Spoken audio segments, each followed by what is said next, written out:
Pemirsa, assalamualaikum warahmatullahi wabarakatuh. Selamat malam, selamat siang, selamat pagi, selamat sore. Bertemu lagi dengan saya Nejan Kinza, masih di seputaran Bohlawuk Official.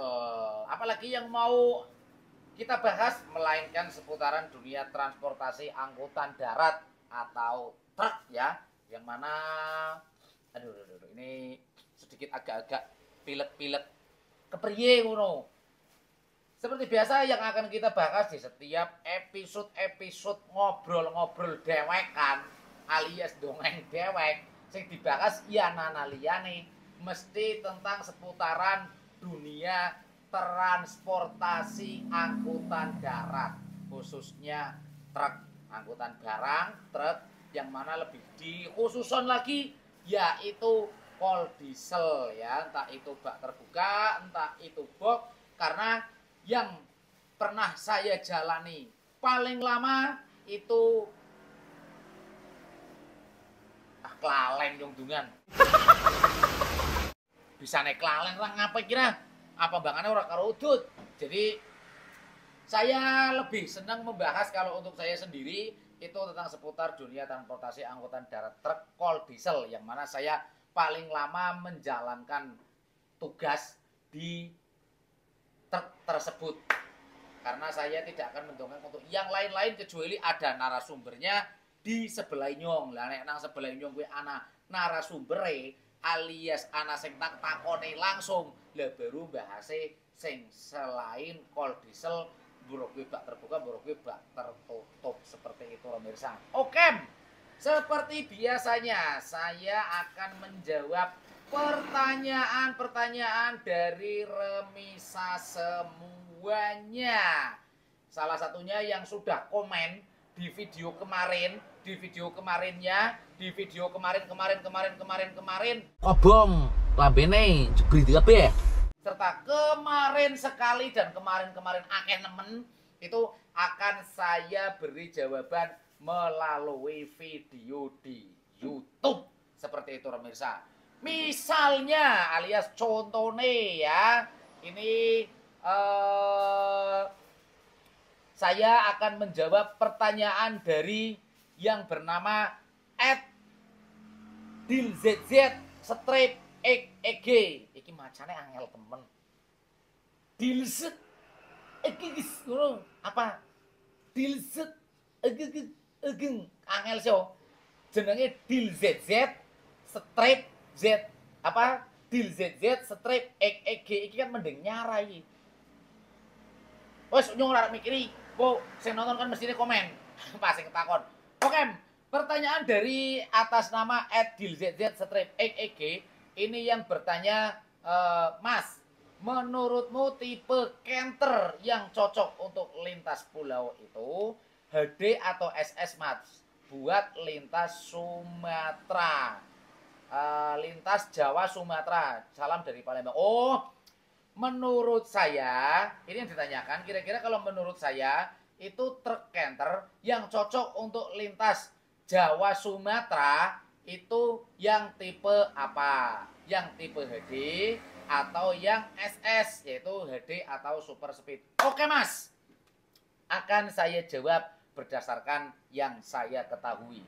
Tapi apabila ada remisa-remisa yang lain yang mau komen, mungkin punya pengalaman-pengalaman yang lainnya, silahkan bisa ketik di kolom komentar ya. Nanti siapa tahu komentar-komentar dari sampean-sampean sedoyo mawon itu bisa bermartabat, bermanfaat untuk semua yang menyaksikan video ini, entah itu dari Zimbabwe, entah itu dari Argentina, entah itu dari Uni Emirat Arab, entah itu dari Vietnam, seperti itu. Oke, akan saya jawab menurut saya dan beberapa teman-teman saya yang dulu pernah ngopi-ngopi, ngobrol-ngobrol dan nyupir bareng sama saya, ngobrol-ngobrol di pangkalan, ngobrol-ngobrol pas ngopi di pinggir jalan, bukan di jalan. Kalau di jalan ngopi dimarahin orang, diseneni yo. Bahkan ngopi di jalan ya diseneni. Ngopi di pinggir jalan di warung atau mungkin pas hanya di pinggir jalan sambil istirahat sangu kopi dewek. Kalau menurut saya pribadi Mas, entah kalau menurut yang lain, tipe Canter yang cocok untuk lintas Pulau Jawa Sumatera atau Sumatera Jawa itu yang tepat itu yang tipe HD. Nah, Mas, kenapa enggak yang SS? Mas, kenapa kok harus yang HD? Oke, akan saya jawab ya. Karena tipe HD ini dia spesifikasinya itu hampir mendekati yang siap diterjunkan di segala area. Misalnya dari segi serumbung, terus dari segi kampas, terus dari segi kalau lakernya sama ya. Dan untuk tipikal kalau mesin mungkin sama, tapi karena tipikal gerdannya ini beda, jadi dia disiapkan untuk model yang berbeda. Kenapa kok saya memilih ke yang tipe HD? Karena gini Mas logikanya. Tipe HD ini dia kalau untuk sprint, kalau untuk lari jarak jauh, untuk kecepatan jarak jauh, terus untuk sprint atau fast response di awalnya itu tidak beda jauh dengan yang tipe SS. Walaupun kalau untuk tipe SS ini kalau untuk jarak jauhnya misalnya di tol ini straight, dia bisa menembus kecepatan 120 atau 130 km per jam. Yang tipe HD ini dia juga nggak beda jauh. Bahkan mungkin bisa dibilang dia bisa mengikuti kecepatan rata-rata untuk di jalan tol apabila dengan jarak yang sedikit panjang, trek yang sedikit panjang ya. Itu mungkin nggak beda jauh. Karena saya dulu yang saya pegang waktu saya membawa Canter itu juga tipikalnya HD, yang tipe HD. Dan untuk sistem kayak pengereman, kaki-kaki itu menurut saya sih ya, itu lebih kuat dibandingkan untuk yang SS. Nah, jadi dia cocok untuk muatan yang agak berat. Karena amit nyuwun sewu Mas, alias permisi-permisi. Kalau untuk muatan lintas Sumatera, Jawa Sumatera itu biasanya dia lebih dominan ke muatan yang berat. Walaupun ada kadang muatan yang enteng, ada muatan yang sangat ringan.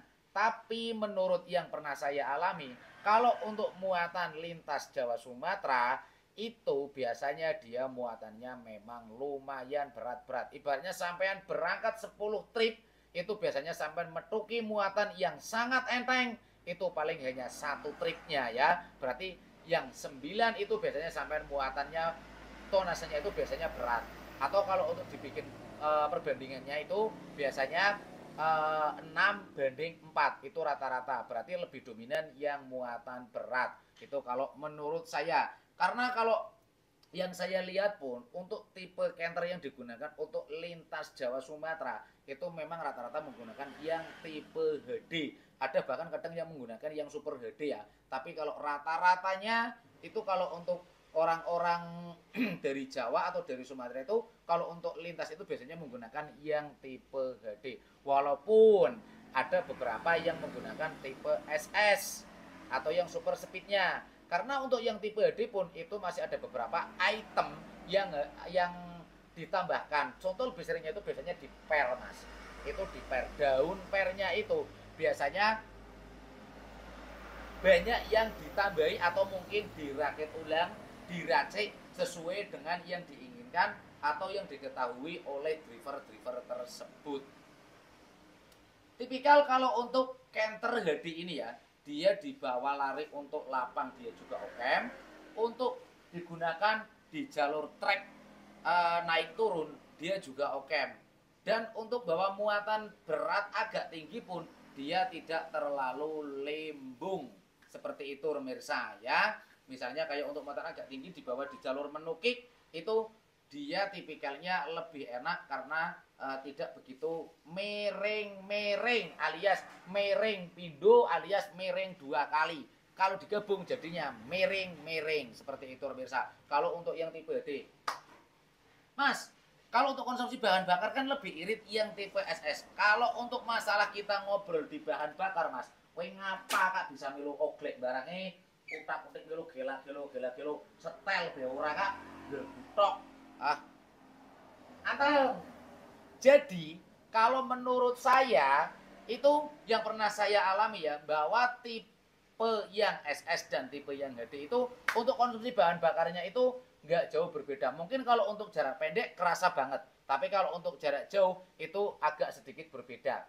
Karena kalau untuk muatan berat tipe HD ini dia bisa di tetah gasnya dan lebih efisien karena gardannya dia lebih gede dibandingkan yang tipe SS. Sampai nggak usah ribet-ribet tipe HD biar larinya enak ini itu diganti gardannya S itu nggak usah, cukup masih standarnya saja. Sampai hanya mungkin kalau saya sendiri itu cukup nyetel mesin sama mungkin di lakernya itu diganti, terus untuk baut laker kalau nggak baut lakernya itu diganti ya, dan untuk pernya, daun pernya itu ditambahin lagi remirsa, seperti itu. Nah, mungkin itu yang saya ketahui berdasarkan pengalaman-pengalaman yang pernah saya alami waktu saya mengemudikan truk canter. Itu ada yang saya pernah mengemudikan yang SS, pernah mengemudikan yang HD. Kalau untuk muatan lintas, saya merekomendasikan yang HD. Sama nggak usah takut kalau nanti lari di lapangnya di jalan tol Trans Jawanya atau di tol Trans Sumateranya yang treknya panjang, sampean kalah di sprint atau kalah di kecepatannya, sampean nggak usah takut. Kecepatan tepat itu bukan berarti harus cepat. Nah, tepat yang penting selamat.